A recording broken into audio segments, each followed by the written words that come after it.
while it is expected that Jason Tatum will not be playing for the Boston Celtics for the foreseeable future, I'm talking about a long future here, we do have an update on his injury. We've got some fresh details about his Achilles surgery and what we might expect regarding the potential timeline for his recovery. While nothing is set in stone yet, we'll dive into that injury update in just a moment and talk about how the Celtics can tie this series up and head back to Boston for Game 7.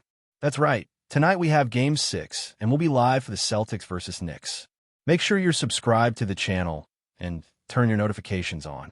I need every single green teamer out there to join us tonight for our Game 6 watch party. It's going to be an absolute blast.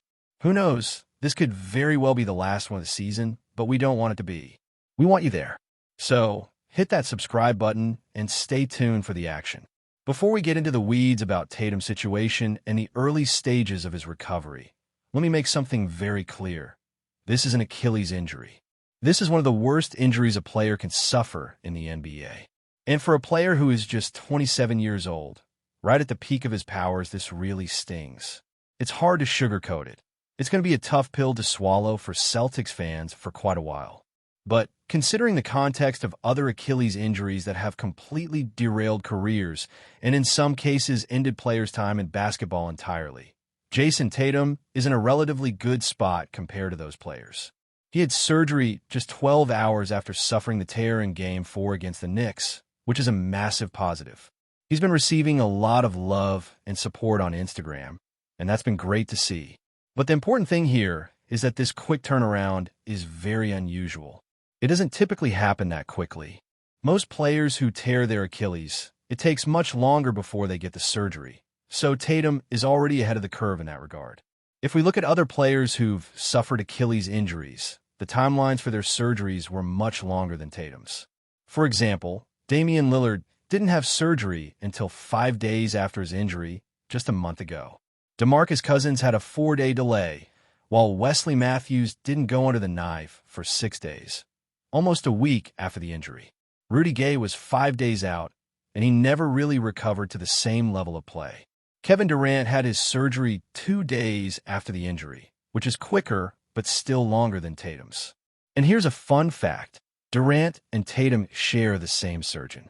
Martin O'Malley is the doctor who operated on both of them, and it's lucky for Tatum that he was in New York at the time of the injury. He didn't have to travel to find a doctor, which is often a major delay for players dealing with these types of injuries. This is a key point because when these injuries occur while players are on the road, finding the right doctor and getting the surgery done promptly becomes much more difficult. Tatum's situation, on the other hand, was much more convenient due to his location in New York, where he could receive care from one of the best specialists in the world. So, from a medical standpoint, things are already looking up for Tatum in terms of the speed of his surgery and the fact that he's receiving care from a highly experienced surgeon who's worked with NBA players before. That's great news given how devastating an Achilles injury can be. But there's even more good news for Tatum. As I mentioned, the quick surgery turnaround is a massive advantage, and this is not just my opinion. This is something that experts and doctors specializing in these types of injuries are saying. The fact that Tatum was able to get surgery so quickly after the tear puts him in a much better position than most players with similar injuries. This is kind of unprecedented, especially for someone who's only 27 years old. Most players who suffer Achilles tears are much older than Tatum, and they don't have the same physical resilience he does at this stage in his career. But the real question remains, will Tatum be able to return to his peak form after this injury? And that's something that's still up in the air. There isn't a lot of data to go off regarding how quickly someone can come back from an Achilles injury at Tatum's age. We don't know if he'll return even better than before, but the fact that he had surgery so quickly gives him a better shot at a successful recovery. The timeline is still unclear, but we know one thing. Tatum is in a much better position than many other players who've dealt with similar injuries, and that gives us a lot of hope. Another important factor here is the timing of the injury. While it's devastating for the Celtics' playoff hopes, the injury happening in mid-May actually gives Tatum some room for a full recovery. We're looking at a potential full calendar year of recovery, which would mean he likely wouldn't be ready to return until next season. It's important that the Celtics don't rush him back too soon. There's going to be a lot of speculation about whether he could make a comeback during the season or the playoffs next year. But with the way this injury works, it's better to give him the time he needs to fully heal. We've seen players try to return too early and end up dealing with setbacks or injuries. So, my recommendation would be to let Tatum take all the time he needs. If he's able to return for a late season push in the next season, that's great, but I wouldn't rush him back into action too soon, especially if it means risking long-term health issues. Dr. Lusa Slowski, a prominent figure in Achilles and lower leg injury research, has said that the quick surgery could help avoid some of the negative biological effects that often happen when a tear goes untreated for too long. By having surgery so quickly, the torn ends of the tendon were reattached before those adverse effects could set in, and that's a key factor in why Tatum's recovery could be faster than normal. This is crucial information because it indicates that Tatum has a real opportunity to recover faster than most, thanks to the prompt surgery and the exceptional care he's receiving. So while the full recovery will take months, there's reason to believe that the process will go more smoothly than expected, and that gives fans and the team hope for the future. Of course, no one can predict with certainty when Tatum will be back. It could be as soon as a few months from now, but realistically, it's more likely to be closer to a full year before he's fully ready to return. But again, this is all still speculative, and there's a lot that can change in the coming months. Dr. Soslowski even mentioned that if Tatum does well in the first few months, there will be pressure to bring him back sooner. That's a very real possibility, but I'm still in favor of being cautious and not rushing him back until he's fully healed and able to play at the level we all know he's capable of. The goal should be to get Tatum back on the court for many more years of high-level basketball, not just for a few more games next season. Jason Tatum's father, Justin Tatum, has been vocal about his optimism for his son's recovery. He believes that Jason will return in 8 or 9 months, and that he will have one of the best Achilles recoveries in recent memory. He's confident that Tatum will come back playing at an elite level. And honestly, I share that optimism. But the timeline for that recovery is still to be determined. And the reality is that rushing back too soon could compromise his long-term future. If it were up to me, I would prioritize making sure Tatum is fully healthy and ready to play at his best, even if that means waiting until the 2026 to 2027 season to bring him back.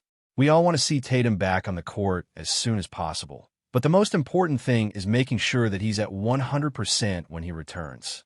If you agree with me, and you want Tatum to come back playing at an elite level for years to come, hit that thumbs up button and let's manifest those good vibes for Tatum's recovery. We need all the positive energy we can get for him as he goes through this tough process. Now, with that said, let's move on to the game tonight. There's still basketball to be played, and the Celtics still have a chance to win Game 6. So, let's talk about how they're going to do that. Continuing from where we left off, the Celtics have a huge opportunity tonight to tie the series and force a Game 7, which is exactly what they need to do to keep their hopes alive. But how do they get there? Well, the first thing they need to do is stick to their game. The process has been solid so far, and it all comes down to execution. What we saw in Game 3 and Game 5 was the Celtics executing well, making shots, converting their opportunities at the rim, and playing better basketball overall. At the end of the day, it's all about being locked in. In fact, it was that focus and execution that helped them secure wins in those games. The Celtics have been executing the game plan well, but it's the finishing touches that make the difference. For example, in Game 5, before the substitutions came in, 9 of the Celtics' 18 field goal attempts in the fourth quarter were three-pointers. For those who've been criticizing the Celtics for relying too heavily on the three-point shot, they managed to take and make more shots in the paint than usual. In fact, they converted on 80% of their paint attempts in Game 5, compared to the usual 70% for the rest of the series. This just goes to show that while three-point shooting is part of their game, the key is not how many shots they take, but how well they execute those shots when it matters most. A lot of people will say that the Celtics shoot too many threes or that they don't drive enough, but the truth is that when they execute, they get the job done. In Game 5, they had 28 attempts in the paint, which was more than they usually do, and they made those shots count. The key to success for the Celtics tonight is hitting those wide-open shots when they get them. They're the best shooting team in NBA history, And when they play their game and don't get distracted by the noise, they are nearly impossible to beat. Another thing they need to focus on is taking care of the basketball. In Game 5, the Celtics had 5 turnovers in the first quarter, but they cut that down to just 3 the rest of the game. This was crucial because it allowed them to maintain control and set the pace. The Knicks, on the other hand, had more opportunities to score, especially on offensive rebounds. In Game 4, the Celtics lost because they couldn't secure those extra possessions, and the Knicks took full advantage. But in Game 5, the Celtics won the rebounding battle, the turnover battle, and managed to get more shots up, which led to a much more dominant performance. The Celtics also need to keep their defensive intensity high against players like Jalen Brunson and Julius Randle. The Celtics need to maintain pressure and not give them easy looks. In Game 5, they were aggressive in their defense, especially against Brunson, with Jaylen Brown and Derek White doing a great job on him.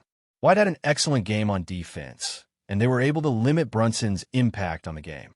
It's all about making sure that New York's best defensive players don't get clean looks and forcing them to work for every point. If they can continue to do that, the Celtics will have a great shot at winning. Finally, they need to take advantage of the crowd. TD Garden is one of the most electric arenas in the NBA, and they'll need the energy from the fans to carry them through. The crowd could be a huge asset, especially when the Celtics are playing with intensity and hitting their shots. The Celtics have shown time and time again that they can feed off the crowd's energy, and tonight is no exception. They need to come out strong, make their shots, and keep the momentum going. In the end, it all comes down to execution. The Celtics have all the tools they need to win Game 6 and tie the series. It's just a matter of playing their game and staying focused. They've been in this position before, and with the talent they have, there's no reason they can't come out on top tonight. If they stick to the fundamentals, stay disciplined, and execute when it matters most, they'll be in a great position to head back to Boston for Game 7. The time is now for the Celtics to show their resilience and take control of the series. Let's see if they can do it. But before we continue, please remember to subscribe to the channel and give the video a like. Your support helps us keep bringing you the latest news about the Boston Celtics. Feel free to share your thoughts on the news in the comments as well.